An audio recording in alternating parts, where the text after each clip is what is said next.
Hello students, welcome to today's class.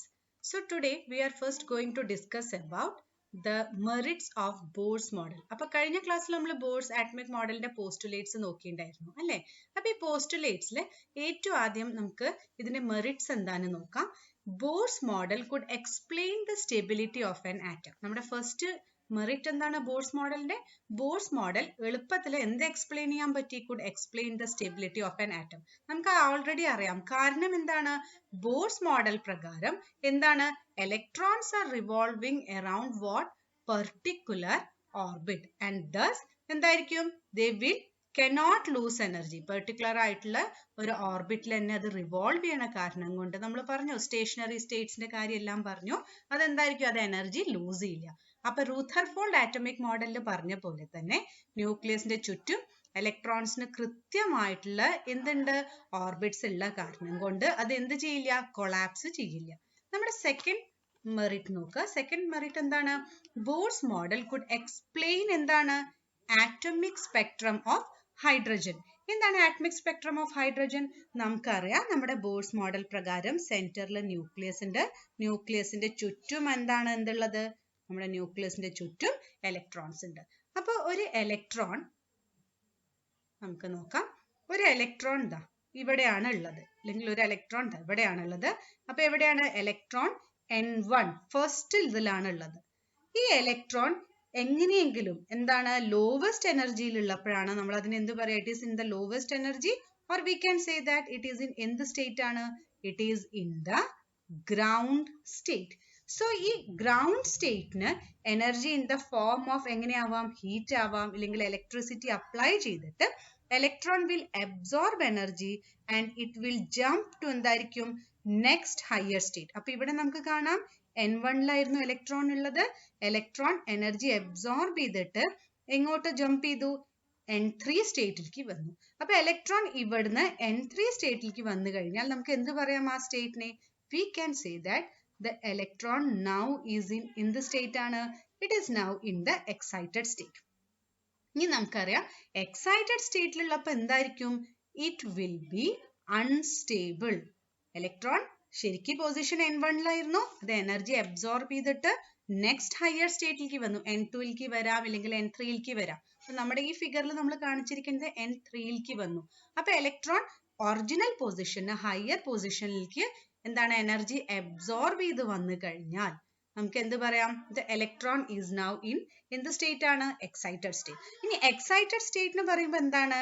The excited state is unstable and thus the electron returns to the lower energy level.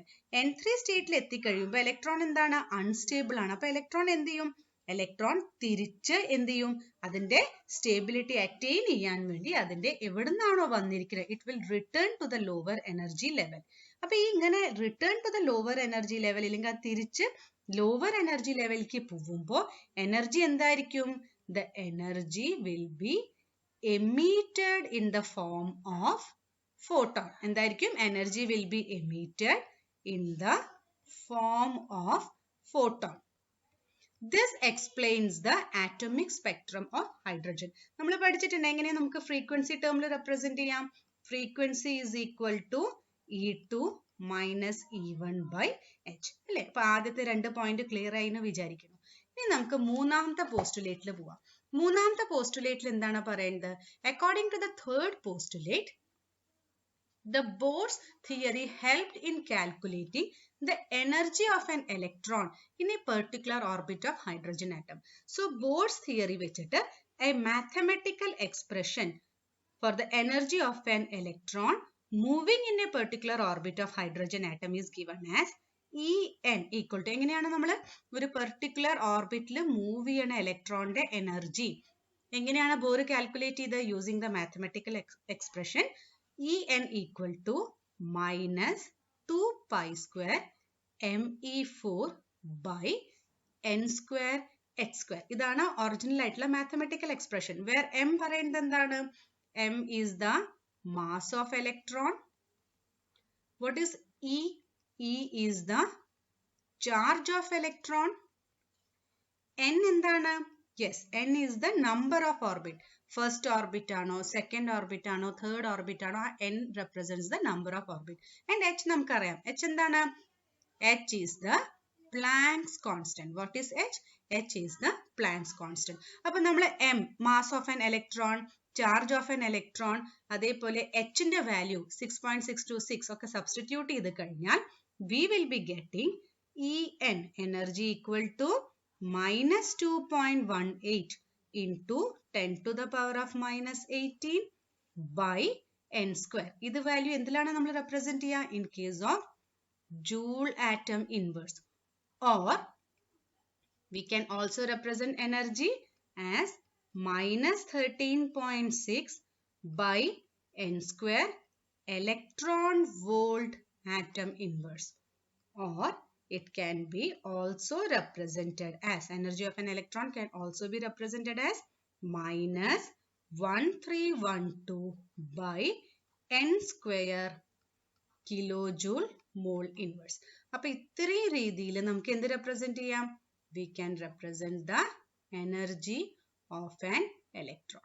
നോക്ക്, energy of an electron is minus 2.18 into 10 to the power of minus 18 by n square, or it can be also represented as minus 13.6 by n square, or it can be represented as minus 1312 by n square in terms of എന്താണ്? Kilojoules per mole. So you can see that for each value of n, n ന്റെ value എന്താവാം? n ന്റെ value 1 ആവാം, n ന്റെ value 2 ആവാം, 3 ആവാം, 4 ആവാം, so on. അല്ലേ? അപ്പോൾ ഓരോ n ന്റെ വാല്യൂന് എന്തായിരിക്കും? There will be definite energy level for the electron. ഇനി similarly നമുക്ക് എന്ത് കണ്ടുപിടിക്കാം? We can also find out the radius of each circular orbit. നമ്മുടെ ബോർഡ്സിൽ ഇലക്ട്രോണിന്റെ ചുറ്റുമുള്ള ഓരോ സർക്കുലർ ഓർബിറ്റിന്റെ എന്തും കൂടി നമുക്ക് കണ്ടുപിടിക്കാം? Radius can be also calculated using Bohr's theory. അപ്പോൾ according to the Bohr's theory, the radius is given as 0.529 n square. ഇത് എന്തിലാണ് represent ചെയ്യുക? In terms of Angstrom. Or it can be also represented as what? 52.9 n square picometer. Where n പറയുന്നത് എന്താണ്? n equal to നമുക്കറിയാം നമ്മുടെ 1, 2, 3 രീതിയിൽ represent ചെയ്യുന്നത്. നമുക്ക് എനർജിയും നമ്മുടെ റേഡിയസും വെച്ചിട്ട് ഒരു പ്രോബ്ലം ചെയ്ത് നോക്കാം. അപ്പോൾ ഇവിടെ നോക്കാം, നമുക്ക് തന്നിരിക്കുന്ന the energy associated with the first orbit in the hydrogen is minus 2.18 into 10 to the power of minus 18. അപ്പോൾ നമുക്ക് എന്താ തന്നിരിക്കുന്നത്? നമ്മുടെ ആദ്യത്തെ എയിൽ തന്നിരിക്കുന്നത് energy of first orbit of hydrogen തന്നിട്ടുണ്ട് അല്ലേ? എത്രയാണ് energy of first orbit of hydrogen? It is given as minus 2.18 into 10 to the power of minus 18. Unit ഉണ്ട് joules per atom അല്ലെങ്കിൽ joule atom inverse. ഇനി എന്താണ് ചോദ്യം? What is the energy associated with the fifth orbit? അപ്പോൾ നമുക്ക് എന്താ കണ്ടുപിടിക്കേണ്ടത്? First orbit തന്നിട്ടുണ്ട്, എനർജി അസോസിയേറ്റഡ് വിത്ത് ഫിഫ്ത് ഓർബിറ്റ് എന്താണെന്ന് നോക്കണം. അപ്പോൾ നമുക്കറിയാം, നമ്മൾ നോക്കി എനർജി അസോസിയേറ്റഡ് വിത്ത് nth ഓർബിറ്റ് എത്രയാണ്? En equal to minus 2.18 into 10 to the power of minus 18 z square by എന്താണ്? n square. ഇനി അതല്ലെങ്കിൽ നമ്മൾ ആദ്യം എഴുതിയപ്പോൾ എങ്ങനെയായിരുന്നു എനർജി എഴുതിയിട്ടുണ്ടായിരുന്നത്? നമ്മളിവിടെ ബൈ n സ്ക്വയറിനാണ് എഴുതിയിരിക്കുന്നത്, കാരണം ഹൈഡ്രജൻ ആറ്റം ആണ് എടുത്തിട്ടുണ്ടായിരുന്നത്. ഹൈഡ്രജൻ ആറ്റത്തിന്റെ കേസിൽ നമുക്കറിയാം z ന്റെ വാല്യൂ എന്താണ്? z ന്റെ വാല്യൂ 1 ആണ്. സോ നമുക്ക് ഈ ഒരു ഇക്വേഷനിലും ഹൈഡ്രജൻ ആറ്റം ആണ് തന്നിരിക്കുന്നത്. അപ്പോൾ ആറ്റമിക് നമ്പർ ഫോർ ഹൈഡ്രജൻ എന്താണ്? It is 1. So we can substitute here as n എത്രയാണ് നമുക്ക് ഇവിടെ സബ്സ്റ്റിറ്റ്യൂട്ട് ചെയ്യേണ്ടത്? ഫിഫ്ത്. കാരണം എന്താ ചോദിച്ചിരിക്കുന്നത്? Energy associated with the fifth ഓർബിറ്റിനാണ് ചോദിച്ചിരിക്കുന്നത്. സോ ഇൻസ്റ്റെഡ് ഓഫ് n നമുക്ക് എന്ത് സബ്സ്റ്റിറ്റ്യൂട്ട് ചെയ്യാം? ഈ 5 equal to minus 2.18 into 10 to the power of minus 18 by എന്താണ്? 5 സ്ക്വയർ ഈക്വൽ ടു, നിങ്ങൾ സോൾവ് ചെയ്ത് നോക്കുക, നമുക്ക് ആൻസർ എത്ര കിട്ടുക? minus 8.72 into 10 to the power of minus 20. Unit എന്താണ്? Joule atom inverse. So energy of first orbit തന്നിട്ടുണ്ട്, n ന്റെ വാല്യൂ എത്രയാണ് ഇവിടെ ചോദിച്ചിരിക്കുന്നത്? Fifth orbit. So on substituting നമുക്ക് കിട്ടും. നമ്മുടെ സെക്കൻഡ് വൺ നോക്ക്. സെക്കൻഡ് എന്താണ്? Calculate the radius of Bohr's. ഇവിടെ എത്രയാണ് തന്നിരിക്കുന്നത്? Fifth orbit for hydrogen atom. So in this case we can see that radius എന്തായിരിക്കും? റേഡിയസിന്റെ formula Rn equal to 0.5 529 into n square by z Armstrong അല്ലേ? നമ്മൾ നോക്കി അവിടെ 1 ആംസ്ട്രോങ് പറയുന്നത് എത്രയാണ്? 10 to the power of minus 10 metre ആണ്. 1 angstrom equal to 10 to the power of minus 10 metre. So ഇവിടെയും ഹൈഡ്രജൻ ആറ്റം ആണ്. അപ്പൊ z വാല്യൂ എന്തായിരിക്കും? 1 ആയിരിക്കും. ഇനി ഇവിടെ n എത്ര ഓർബിറ്റ് ആണ് ചോദിച്ചിരിക്കുന്നത്? 5th ഓർബിറ്റ് തന്നെ. So R5 equal to 0.529 into n square സ്ഥലത്ത് എന്തായിരിക്കും? നമുക്ക് 5 സ്ക്വയർ സബ്സ്റ്റിറ്റ്യൂട്ട് ചെയ്യാം. z വാല്യൂ എന്താണ്? ആറ്റമിക് നമ്പർ ഫോർ ഹൈഡ്രജൻ 1 തന്നെയാണ്. സോ നമുക്ക് എത്ര ആയിരിക്കും ആൻസർ കിട്ടുക? നിങ്ങളൊന്ന് കണ്ടുപിടിക്കുക. അപ്പൊ രണ്ടെണ്ണവും മനസ്സിലായെന്ന് വിചാരിക്കുന്നു. എനർജി വരുമ്പോൾ നമ്മുടെ ഫോർമുല സബ്സ്റ്റിറ്റ്യൂട്ട് ചെയ്യാം. ഇതേപോലെ റേഡിയസ് വരുമ്പോൾ നമ്മുടെ ഏതാണ്? ഇതേ formula n square by z substitute ചെയ്യാം. അപ്പൊ ഇവിടെയൊക്കെ ഹൈഡ്രജൻ ആണ് തന്നിരിക്കുന്നത്. അപ്പൊ ആറ്റമിക് നമ്പർ എന്തായിരിക്കും? Atomic number will be 1. ഇത്രയും കാര്യം ക്ലിയർ ആയെന്ന് വിചാരിക്കുന്നു. Let us move on to our second problem. അപ്പോൾ നമുക്ക് റേഡിയസിന്റെ എക്സ്പ്രഷൻ അറിയാം. എന്താണ് velocity? Velocity of an electron is given as 2.18 into 10 to the power of 6 into z by n meter per second. Velocity കണ്ടുപിടിക്കേണ്ട expression എന്താണ്? Of an electron is given as 2.18 into 10 to the power of 6 into z by n. അപ്പൊ നമുക്ക് നോക്കാം. നമുക്കറിയാം calculate the radius and velocity എന്നാണ് തന്നിരിക്കുന്നത്. അപ്പൊ റേഡിയസിന്റെ expression നമ്മൾ എഴുതുക. എന്താണ് നമ്മുടെ ആൻസറിൽ ആദ്യം ഉണ്ടാവുക? റേഡിയസ് എഴുതുക. റേഡിയസ് ഈക്വൽ ടു എത്രാമത്തെയാണ് തന്നിരിക്കുന്നത്? Third orbit. അപ്പൊ Rn പകരം നമുക്ക് ഡയറക്റ്റ് എന്ത് എഴുതാം? R3 എഴുതാം. ഈക്വൽ ടു 0.529 ഇൻറ്റു എന്താണ്? n സ്ക്വയർ ബൈ z ആണ്. അപ്പൊ n സ്ക്വയർ എത്രയാണ്? നമ്മുടെ 3 സ്ക്വയർ ബൈ z എന്താണ്? ലിഥിയം ആണ് തന്നിരിക്കുന്നത്. അപ്പൊ ലിഥിയത്തിന്റെ കേസിൽ എത്രയായിരിക്കും ആറ്റമിക് നമ്പർ? നമ്മുടെ 3 ആണ്. നമുക്ക് എന്ത് എഴുതാം? 3 square by 3 or we will be getting ഇതെന്താണ് യൂണിറ്റ്? ആംസ്ട്രോങ് ആണ്. or you will be getting 1.587 angstrom. മനസ്സിലായെന്ന് വിചാരിക്കും. നമ്മുടെ എക്സ്പ്രഷൻ എന്താണ്? Rn equal to 0.529 into n square by z ആണ് അല്ലെ? അപ്പൊ ഹൈഡ്രജൻ ആവുമ്പോൾ z ന്റെ വാല്യൂ നമ്മൾ 1 ആണ് സബ്സ്റ്റിറ്റ്യൂട്ട് ചെയ്യാറ്. ഇവിടെ എന്താ തന്നിരിക്കുന്നത്? ലിഥിയം ആണ് തന്നിരിക്കുന്നത്. അപ്പൊ ആറ്റമിക് നമ്പർ ഫോർ ലിഥിയം എന്താണ്? 3 ആണ്. എത്രാമത്തെ ഓർബിറ്റ് ആണ്? തേർഡ് ഓർബിറ്റ് ഓഫ് Li+2 ആണ്. അപ്പൊ n ന്റെ സ്ഥലത്ത് എന്ത് സബ്സ്റ്റിറ്റ്യൂട്ട് ചെയ്യണം? 3 സ്ക്വയർ. അപ്പൊ ഇത് നമ്മൾ സോൾവ് ചെയ്ത് കഴിഞ്ഞാൽ നമുക്ക് ആൻസർ എത്ര കിട്ടും? 1.587 ആൻസർ. ഇനി ഇതിന്റെ രണ്ടാമത്തെ പാർട്ട് എന്താണ്? വെലോസിറ്റി കണ്ടുപിടിക്കുക. നമ്മൾ നോക്കി എങ്ങനെയാണ് വെലോസിറ്റിയുടെ ഫോർമുല. അപ്പൊ വെലോസിറ്റി ഫോർ ഏത് ഓർബിറ്റ് ആണ്? Again it is the third orbit. It is given as 2.18 into 10 to the power of 6 into z. What is atomic number for lithium? 3 by n ന്റെ value n എത്രയാണ്? 3 ആണ് തന്നിരിക്കുന്നത്. So we will be getting our answer as 2.18 into 10 to the power of 6. എന്താണ് നമ്മുടെ unit for velocity ഇതില്? Metre per second. ഇപ്പൊ രണ്ട് പ്രോബ്ലംസും നിങ്ങൾക്ക് മനസ്സിലായി എന്ന് വിചാരിക്കണം. നമുക്ക് അടുത്തത് limitation of the Bohr's model കിടക്കും. ഇനി limitation of the Bohr's model ഏറ്റവും ഫസ്റ്റ് ലിമിറ്റേഷൻ എന്ന് പറയുന്നത് inability to explain the spectra of multi electron atom. എന്താണ് മൾട്ടി ഇലക്ട്രോൺ ആറ്റം? നമ്മളൊരു കാര്യം ഇവിടെ പറഞ്ഞിട്ടുണ്ടായിരുന്നു.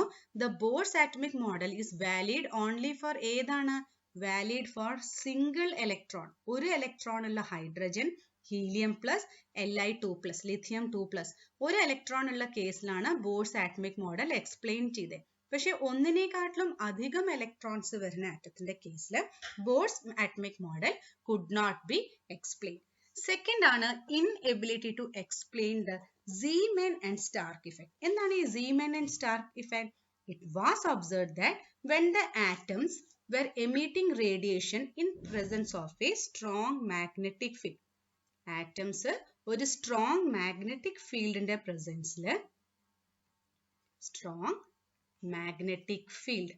presence ല് എന്തായിരുന്നു? ആറ്റമിനെ എന്തായിരുന്നു? എമിറ്റ് ചെയ്യുന്നുണ്ടായിരുന്നു. അതിന്റെ റേഡിയേഷൻസ് എന്തായിരുന്നു? ഈ spectral line were split into a number. ഇത് എന്തുകൊണ്ടാണ്? മാഗ്നറ്റിക് ഫീൽഡിന്റെ കേസിലും നമ്മുടെ ഇലക്ട്രോൺസ് അല്ലെങ്കിൽ നമ്മുടെ ആറ്റം എന്തുകൊണ്ടാണ് മാഗ്നറ്റിക് ഫീൽഡിന്റെ കേസിൽ splitting of lines take place ചെയ്യുന്നതെന്ന് ആർക്ക് എക്സ്പ്ലെയിൻ ചെയ്യാൻ സാധിച്ചിട്ടില്ല? ബോർ ആറ്റമിക് മോഡൽ വെച്ച് എക്സ്പ്ലെയിൻ ചെയ്യാൻ സാധിക്കില്ല. So the splitting of spectral line in presence of a magnetic field is known as എന്താണ്? Zeeman effect. സിമിലർലി അടുത്തത് Stark effect could not be also explain. What is Stark effect? Bohr's theory Zeeman effect magnetic ഫീൽഡിന്റെ പ്രസൻസിലാണ് വെച്ചാൽ Stark effect എന്തിന്റെ പ്രസൻസിലാണ്?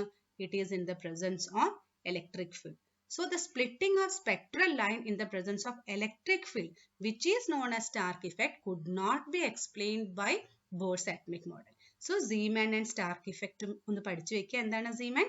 Splitting of spectral line in presence of a magnetic field, and Stark effect is the splitting of spectral line in the presence of an electric field. മൂന്നാമത്തെ limitation എന്ന് പറയുന്നത് inability to explain de Broglie concept of dual matter and Heisenberg's uncertainty principle. So, ഈ രണ്ട് methods de Broglie കോൺസെപ്റ്റും Heisenberg's uncertainty principle ആർക്ക് explain ചെയ്യാൻ സാധിച്ചില്ല? Bohr's atomic model could not explain. What is these two methods that we will discuss in our next class. അപ്പൊ ഇത്രയും പറഞ്ഞ കാര്യം എന്താണ്? Energy of an electron how to find out, and velocity and radius. ഇത്രയും കാര്യങ്ങൾ ആ expressions എല്ലാവരും പഠിക്കുക. പറഞ്ഞതെല്ലാം മനസ്സിലായി എന്ന് വിചാരിക്കുന്നു. അപ്പോൾ താങ്ക് യു.